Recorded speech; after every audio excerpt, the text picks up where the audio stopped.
New ইয়র্কে একটা বক্তব্য রাখতে গিয়ে আমি বলেছিলাম, জামাতে ইসলামী যদি দেশ পরিচালনার সুযোগ পায়, মহিলাদের কর্মঘণ্টা 3 ঘন্টা কমিয়ে 5 ঘন্টা করা হবে। চতুর্দিকে সমালোচনার ঝড়, হায় হায় কি বললো জামাতের আমির সাহেব, এখন তো আর মহিলারা কোনো কাজই পাবে না। আরেক দল বলতেছে যাও মহিলারা একটু রুজি রোজগার করতো, রাস্তাটা দিলেন আপনি বন্ধ করে। আর একটা মিটিংয়ে একজন প্রশ্ন করছে ভার্জিনিয়ায়, যে আপনি বলেছেন মহিলাদের কর্মঘণ্টা কমিয়ে দেবেন, এটা কি বৈষম্য না?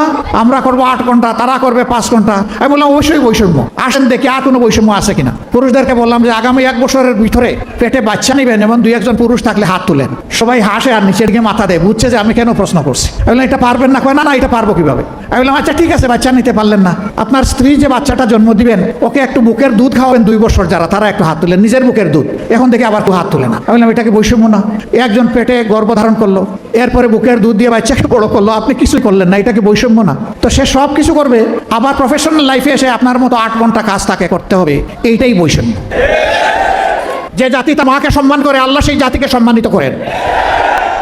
এখন বলবেন যে শিল্প মালিক বাঁচবে কেমনে, সরকারের কাজ হবে কেমনে? অবশ্যই হবে। চুরি করে সমাজ থেকে পকেট কেটে লুণ্ঠন করে যেই টাকা নিয়ে যায়, সেই টাকা যদি ফেরত আসে, সেই টাকা যদি সদ্ব্যবহার করা যায়, মাকে রানীর মর্যাদায় প্রতিষ্ঠিত করা হবে ইনশাআল্লাহ।